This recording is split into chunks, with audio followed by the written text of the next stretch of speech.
Hello everyone, welcome to this new video. In today's video, I'm not alone, and you see from the background, we are right now in DBAV office. DBAV stands for the Dutch Business Association here in Vietnam, and I have the pleasure to have Madame Fleur Gut with me. So we're going to speak about the partnership between Dutch companies and Vietnam. Fleur, it's an honor to have you today to this video and podcast. Thank you so much, Guillaume. It's an honor to be here.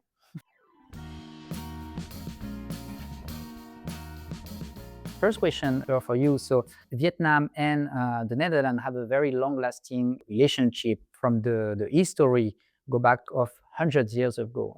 Vietnam was one of the countries that Dutch traders were coming to trade silk, to trade minerals, and years after years has evolved to a more comprehensive, and then the ties has been stronger between the two countries. Lately, we have celebrated to the 50 years of the diplomatic relationship between Vietnam and the Netherlands. And just a few figures, in 2025, we had 14.3 billion US dollar of bilateral trade between Vietnam and the Netherlands, and 13 billion is just exporting from Vietnam to the Netherlands. So it's quite a significant figure. And then also the Netherlands is the number one investor in Vietnam from Europe. So I think these are pretty strong numbers to show these ties and this dynamic. From your perspective, what these figures and numbers say and could be reflected to tangible projects? It is indeed, I would say, for such a small country in Europe, quite a significant achievement, which I'm very proud of. We have had a strong relationship, as you mentioned before, for over 50 years, but it has been growing and growing and expanding much more over the past few years. I think it reflects partnerships in different types of sectors, where the Netherlands has initially always been a trading partner, so trading spices and as you mentioned before, but more and more seeing the value of what Vietnam has to offer, what its people has to offer, in terms of skills, in terms of capabilities, in terms of products. Of course, the country has a lot to offer, and I think in that regard, it's important in order to have a sustainable relationship, that you really work together. When you set up a company here, you have a local workforce. You have to educate the workforce. You have to make sure that the products that are produced are of interest and of the quality that the European buyers, the Dutch buyers, and the European market in general requests. And I think it's only feasible and sustainable when you work together towards something. And that has been reflecting over the past 2 years, mainly since we've seen a lot of investments from companies in the agricultural sector, from companies in the semicon sector. There's a lot of growth and still growth potential that we see in Vietnam.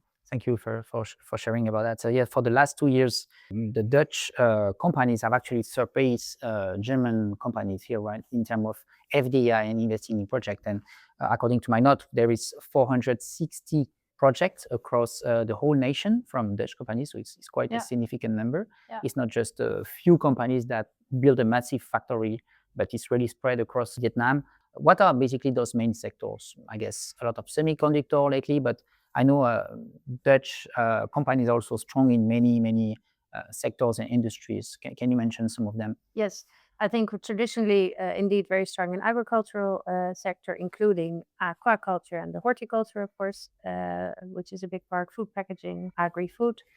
We have seen a significant ingrowth in the logistical sector, which is also one of our expertise as a nation. We have seen incredible growth in the semicon, as you mentioned, high-tech industry, with more and more companies also expanding their activities in Vietnam.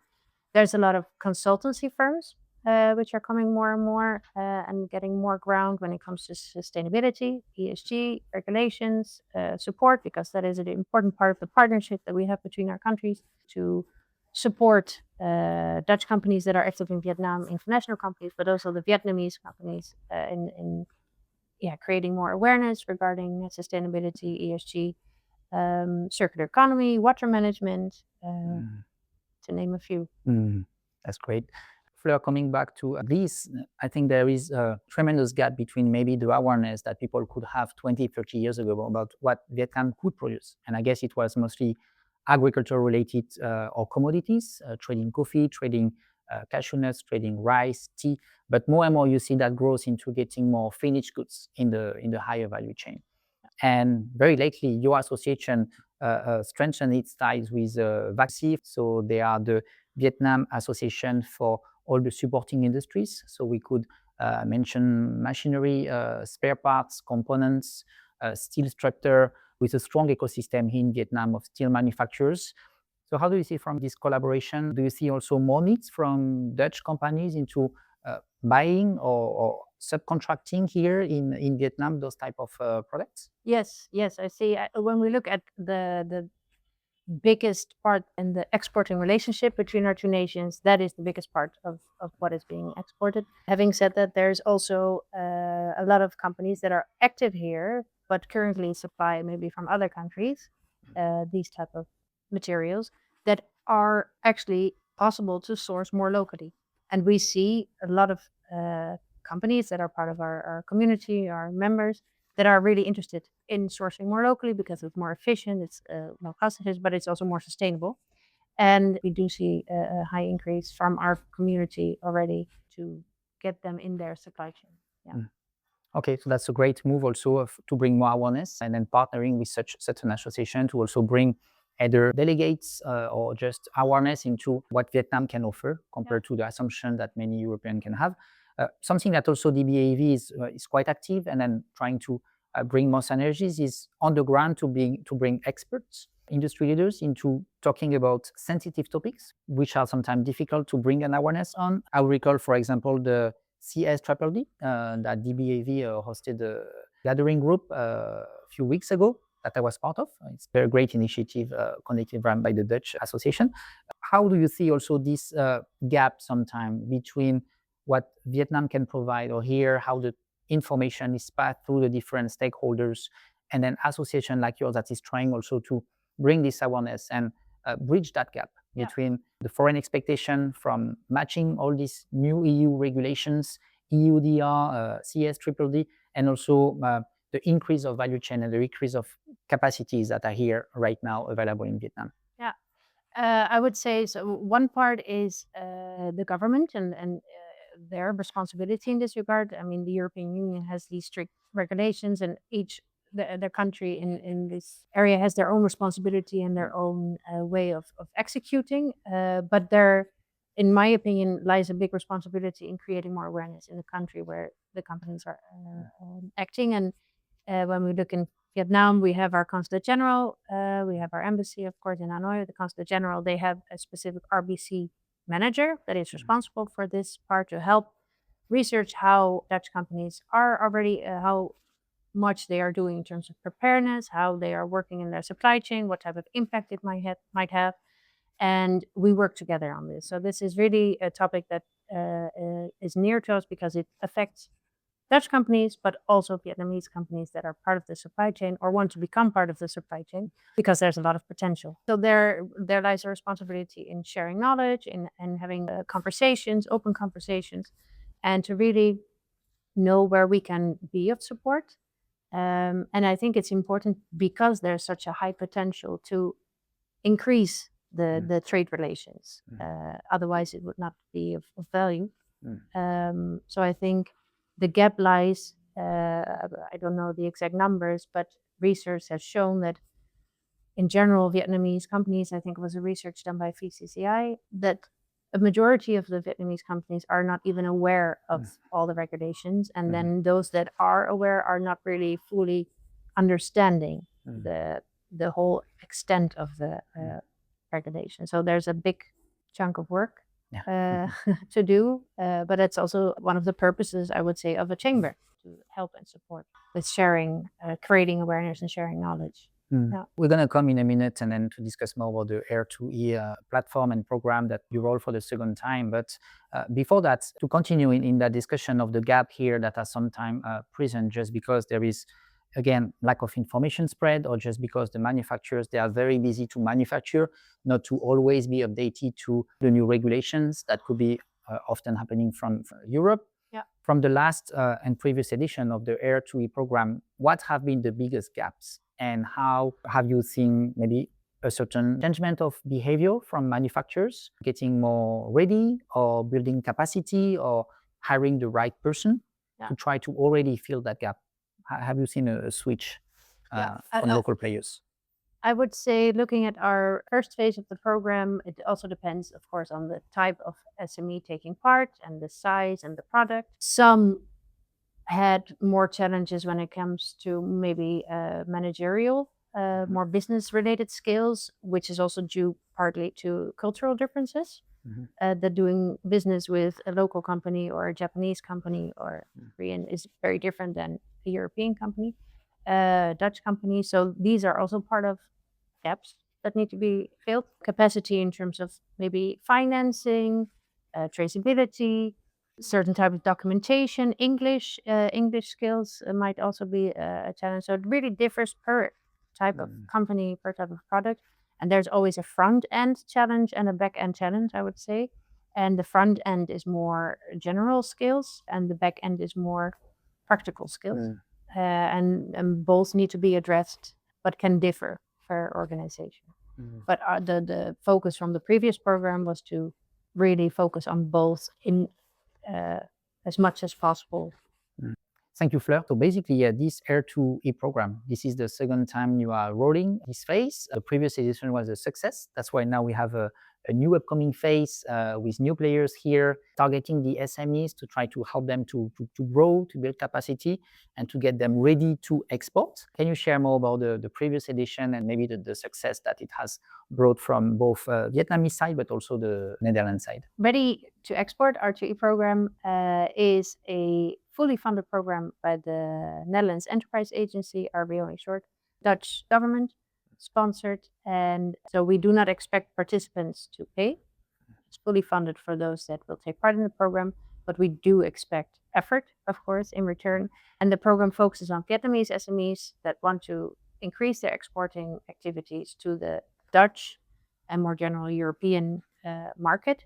And it focuses on 3 sectors: manufacturing, textile and garments separately, and agriculture, including horticulture and aquaculture and food packaging. So we have these sectors that are the biggest part of the exporting relationship between the two nations, where the Dutch government really sees the potential of growth, our trade relations, and thus is willing to invest to support Vietnamese SMEs to become more reliable partners in the supply chain.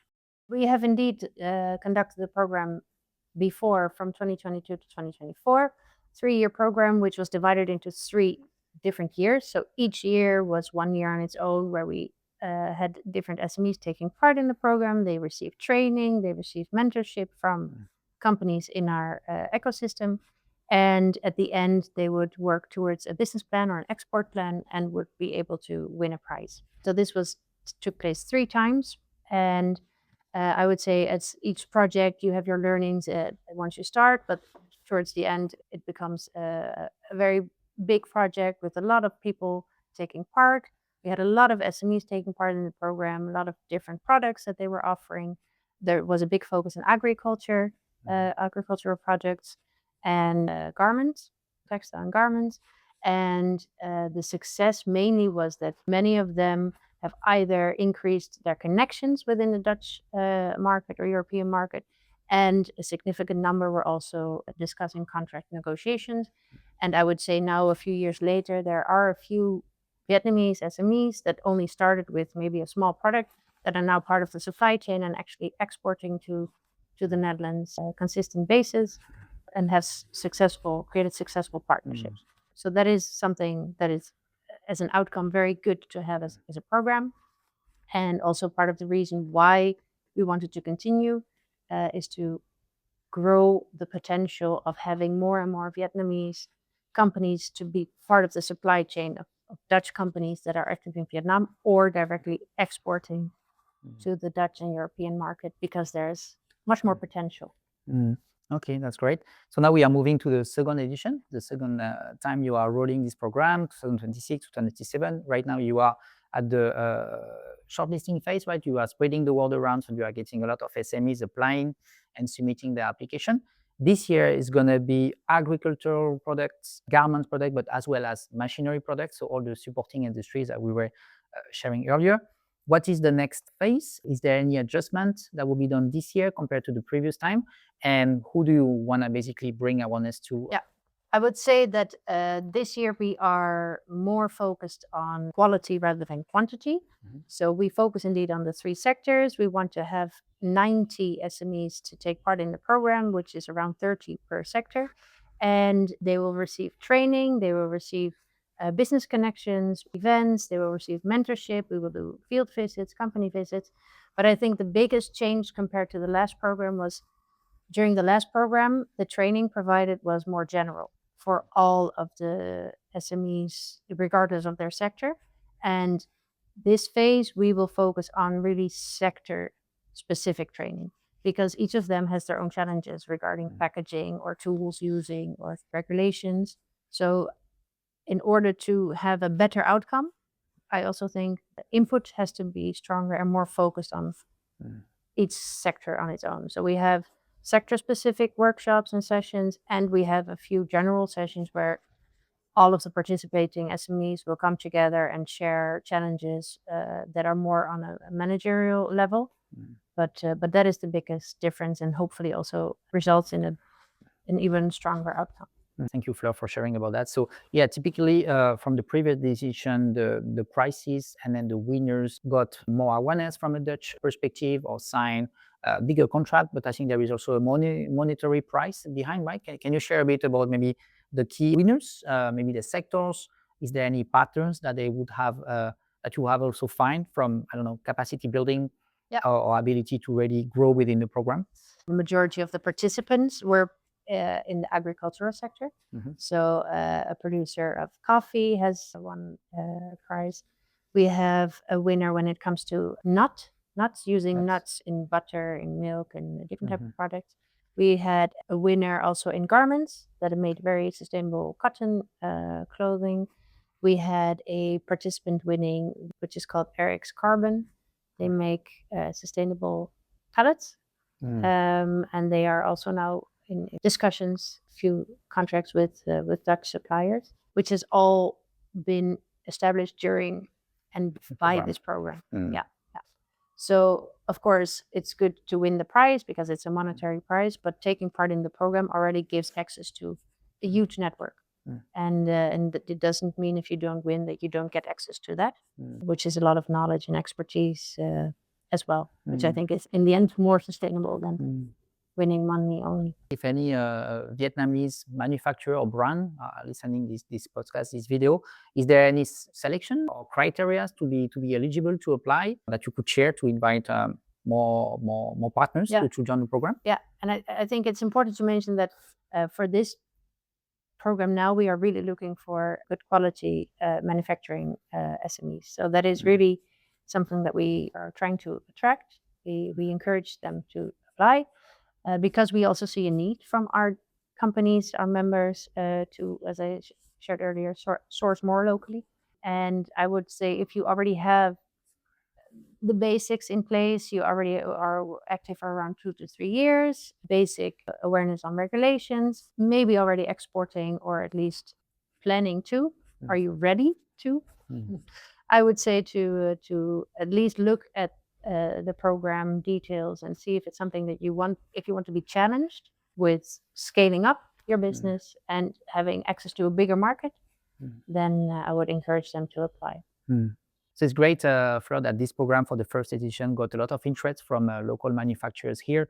And of course, from a Dutch perspective, also bring more awareness and in the end, bring more contracts and tangible things from one side. So it's great to know. Do you have a final word for the audience? Maybe manufacturers who would like to join and then to apply for this program?